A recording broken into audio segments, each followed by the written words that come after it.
조갑제TV 시청자 여러분 안녕하십니까? 저는 조갑제닷컴의 조세별입니다. 2022년 12월 27일 오후 4시를 가리키고 있습니다. 성남FC 후원금 의혹과 관련해서 새로운 사실이 드러나고 있습니다.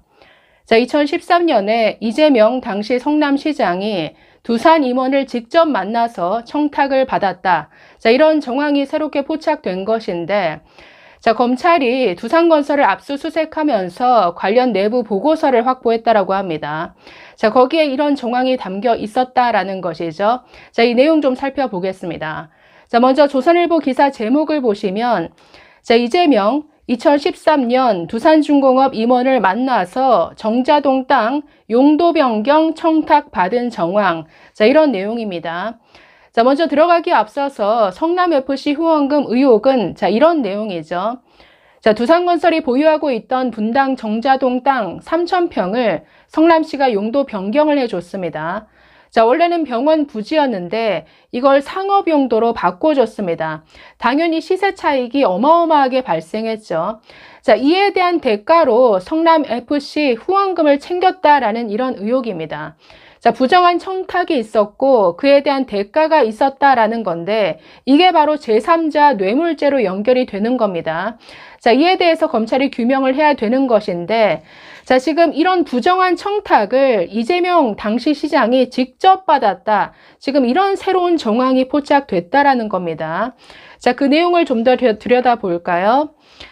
보도에 따르면 이재명 대표가 2013년 8월에 이들과 만남을 가졌다라고 합니다. 두산중공업 고위 임원이던 A씨, 그리고 민주당의 중진 의원 B씨와 함께 조찬 모임을 가졌다라는 것이죠. 이 자리에서 당시 병원 시설이었던 이 정자동 부지 용도 변경에 대한 청탁이 있었다. 이렇게 전하고 있습니다. 이 만남의 시점도 굉장히 중요한데 2013년 8월에 만났습니다.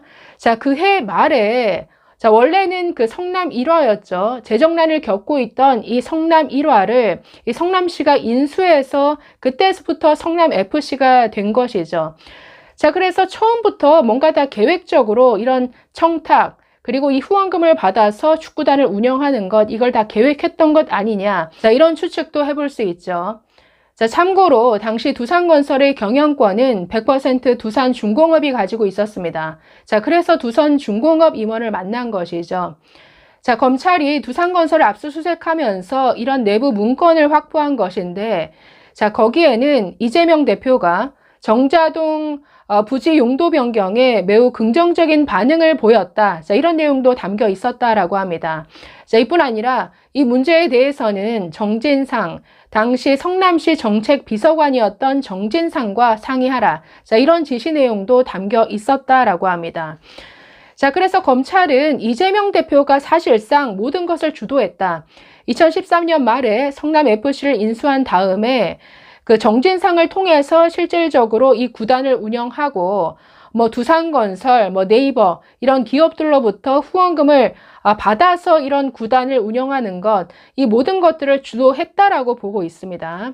두산건설이 용도 변경을 청탁한 이 정자동 부지는 원래 1991년에 두산의료재단이 매입을 했습니다.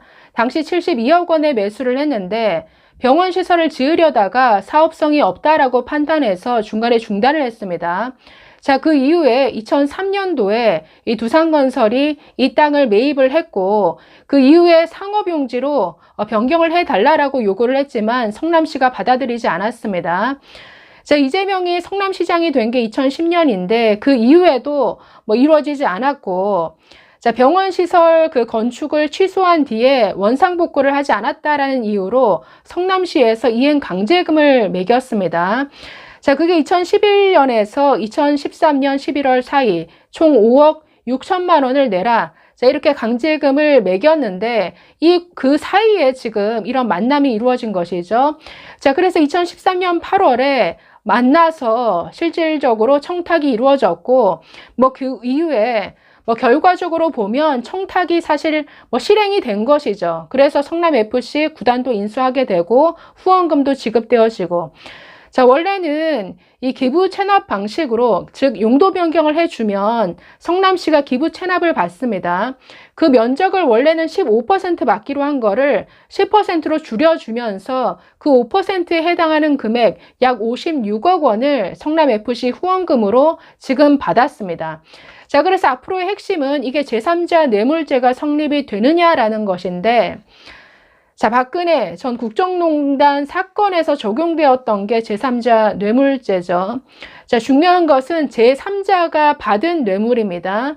그러니까 성남FC가 제3자에 해당되느냐, 이게 핵심이고, 또 다른 핵심은 부정청탁이 있었느냐, 그리고 그 대가성이 인정이 되느냐 여부입니다. 자, 부정청탁은 분명해 보이죠. 용도 변경에 대한, 즉 공무원이 직무와 관련해서 부정한 청탁을 받았느냐라는 게 핵심이고, 그 다음 이 후원금이 그에 대한 대가이냐, 대가성 여부가 또한 핵심입니다. 자, 그런데 지금 많은 법조인들은 이 제3자 뇌물죄가 성립할 수 있는 요건이 박근혜, 최순실, 그 당시 국정농단 사건에서 있었던 것보다 훨씬 더 요건이 더 많아 보인다. 충분히 가능할 것 같다. 이렇게 보고 있습니다. 성남FC 당연히 법인이니까 제3자죠.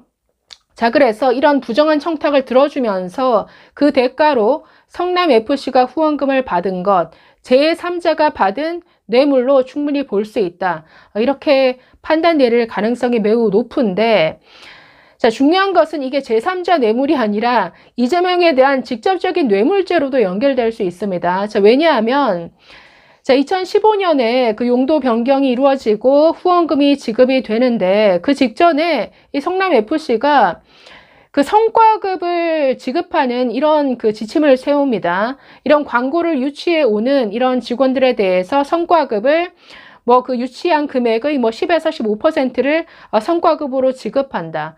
그래서 실제로 이 후원금을 받은 이후에 그걸 바탕으로 해서 성과급이 지급이 되었는데, 여기에 이재명 정진상 이렇게 다 들어가 있었다라고 한다면 이게 직접적인 뇌물죄로도 연결될 수 있다라는 것이죠. 자, 뉴시스의 저 보도를 보면 한 변호사는 이렇게 지적했습니다. 구청장인 피고인에 대해서 관내 공사 인허가 과정에서 묵시적 청탁을 받고 제3자인 구에 기부 체납을 한 사건에서도 대법원은 지자체인 구를 뇌물 제공죄의 제3자가 될 수 있다라고 판단을 했다. 대가성이 있었다는 두산 측 관계자 진술에 대한 보도를 봐도 무죄를 받기에는 상당히 난항을 겪을 것이다. 자, 이렇게 말했습니다. 자, 제3자, 즉 성남FC가 후원금을 받았어도 뇌물죄, 제3자 뇌물죄 얼마든지 가능하다라는 거죠. 자, 또 다른 그 변호사 김종민 변호사는 이렇게 말합니다.